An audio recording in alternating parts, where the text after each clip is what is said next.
history speaks that Father Matthias Ulf was a great man of dedication and determination. Miracle worker. Charism is prophetic. Was a man of determination and conviction. Was a brilliant storyteller. Our Father Matthias Ulf said, "Praise then to God, who is your Father."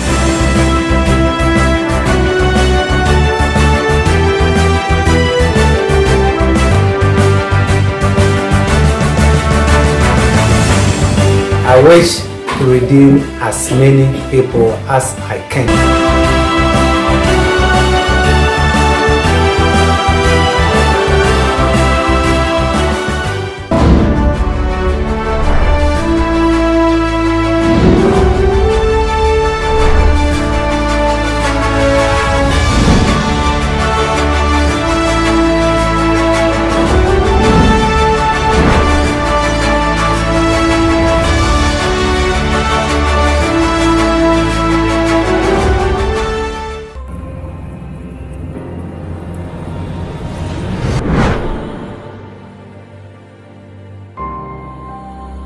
అది 19వ శతాబ్దం.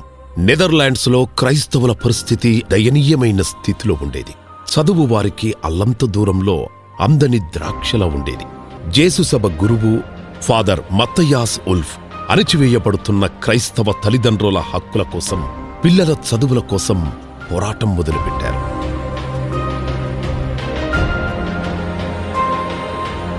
Father wolf 1822 July 29వ తేదీన JMJ అనే లౌకిక సంస్థను స్థాపించారు. ఆయన స్థాపించిన JMJ సంస్థ ద్వారా ఎంతో మంది యువత ముందుకు వచ్చారు. ముఖ్యంగా కొంతమంది యువతులు సైతం ఆయన బాటలో అడుగులు వేసేందుకు నడుం బిగించారు. ఆ విధంగా 1822లో ఆమస్ఫోర్ట్లో జేఎంజే సంస్థ మొదటి కాన్వెంట్ ప్రారంభమైంది. దీన్ని ఒక లౌకిక సంస్థగా తీర్చిదిద్దారు. ఫాదర్ ఉల్ఫ్ స్థిర చిత్తముతో జేఎంజే సంస్థను శాఖోపశాఖలుగా విస్తరింపజేశారు. ప్రభుత్వం నుంచి వ్యతిరేకత, మధ్యలో కొందరు మఠవాసినులు యుక్త వయసులోనే మరణించడం అనేది ఫాదర్ని కలచివేసింది. 35 జూలై 25న జేఎంజే సభకు పరిశుద్ధ పోపుగారి అధికారిక అనుమతి లభించింది. ఫాదర్ ఉల్ఫ్ శ్రమకి ఫలితమందింది.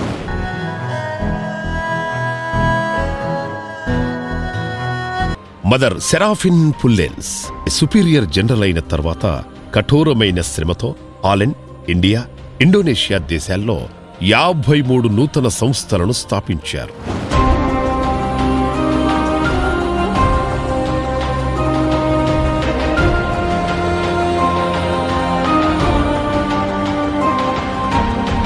అప్పటికే భారతదేశంలో అత్యంత పేదరికంలో ఉన్న ప్రాంతాలలో స్త్రీలు వారి సమస్యల గురించి మదర్ సెరాఫిన్తో చర్చించి ఫాదర్ జే అలెన్ జేఎంజే సేవలను భారతదేశానికి విస్తరించమని కోరారు. 1904లో మదర్ స్టెనిస్లాస్ స్టెర్వింగ్ ఇంకా యువ మఠకన్యలతో ఫిబ్రవరిలో ముంబైకి చేరారు.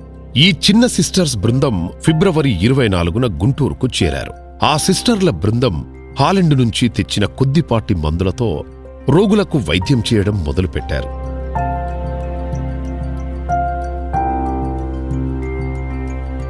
రోజురోజుకి రోగుల సంఖ్య పెరిగింది. తెలుగు మాట్లాడలేకపోయినా చిరునవ్వుతో పేద రోగులను పరామర్శిస్తూ ఉండటంతో ఎన్నో అద్భుతాలు జరిగేవి. పేద రోగులందరూ వీరిని అమ్మగారు అని పిలిచేవారు. ఇదే పేరు నేడు వీరికి అమ్మగారులుగా స్థిరపడిపోయింది. కేవలం వైద్య సేవలే కాకుండా గ్రామంలో పేద విద్యార్థులకు విద్యను బోధించేవారు. తెలుగు భాష సరిగ్గా రాకపోయినా నేర్చుకొని మరీ విద్యను అందరికీ అందించారు. 1905లో చిన్న భవంతిలో 15 మంది అనాథ బాలికలతో ఒక అనాథాశ్రమాన్ని ప్రారంభించారు. అల్లికలు, కుట్లు, వైరుబుట్టలు అల్లడం వంటి చేతి పనులను, స్వయం ఉపాధి కార్యక్రమాలను ప్రారంభించారు.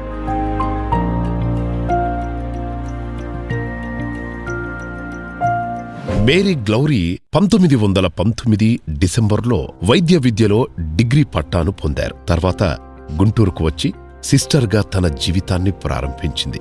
ఆమె పనిచేసిన కాలంలో ఏడాదిలో దాదాపు 53,000 మంది రోగులు హాస్పిటల్కి వచ్చినట్లు గణాంకాలు చెబుతున్నాయి. భారతదేశ వైద్య అవసరాలు తీరాలంటే కాథోలిక్ వైద్య కళాశాల ఆవశ్యకత ఉందని గుర్తించారు. 1960లో బెంగుళూరులో ప్రారంభమైంది Saint John's Medical College. Sister Mary అవిశ్రాంతంగా పనిచేస్తూ ఎంతోమంది భారతీయ యువతులని, మహిళలని సిస్టర్లుగా నర్సింగ్ డిప్లొమా శిక్షణలోనూ, మంత్రసాని శిక్షణలోనూ తర్ఫీదు ఇచ్చారు.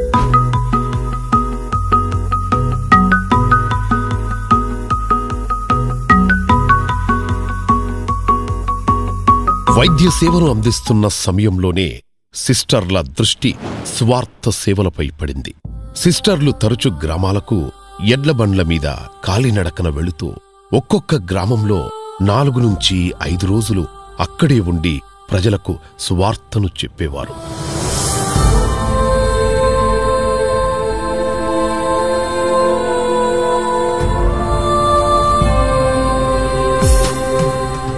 విద్యారంగంలో కూడా సిస్టర్లు తమ సేవలను అందించారు. నిరుపేదలకి విద్య అందేలా చూశారు. ఇదే ఆంధ్ర రాష్ట్రంలో విద్యార్థినుల ప్రప్రథమ హైస్కూల్. రాయలసీమ, తెలంగాణ ప్రాంతాల నుండి కూడా విద్యార్థినులు అధిక సంఖ్యలో రావడం మొదలుపెట్టారు. ఈ విధంగా బీఈడీ కళాశాలను, ఎస్ఎస్ఎల్సిని, సెకండ్ గ్రేడ్ టీచర్ ట్రైనింగ్ని అన్నింటికీ అనుమతులు సంపాదించి గుంటూరుని సెయింట్ జోసెఫ్స్ ఎడ్యుకేషనల్ హబ్గా తీర్చిదిద్దిన ధీశాలి సిస్టర్ స్టెనిస్లాస్ అనాదిగా అజ్ఞానాంధకారంలో ఉన్న బాలబాలికలను, స్త్రీలను విద్యతో అభివృద్ధి పదంలో తీసుకురావాలన్నదే ఆమె ముఖ్య ఉద్దేశం. 1959లో హెట్రోజన్ బోష్ బిషప్ అయిన బ్లోమియాష్ అభ్యర్థన మేరకు జేఎంజే సభ ఆఫ్రికా ఖండంలో కాలుమోపడానికి నిర్ణయించుకుంది. 1961 జూన్ 27న 9 మంది మఠకన్యలు 2 బృందాలుగా టాంజానియాలో విద్యా, వైద్య రంగాలలో సేవలందించడం కోసం అక్కడకు వెళ్లారు.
సెవెంత్ క్లాస్ నుంచి ఇప్పటి వరకు నేను ఇక్కడే చదువుకుంటూ మంచి ఉన్నత స్థాయిలో ఉండి ఎలా అయినా సిస్టర్స్ ఎలా అయితే చేశారో మేము కూడా అలానే చేయాలని అనుకుంటున్నాను. నేను కూడా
వారసులై మనమంతా నిలవాలి.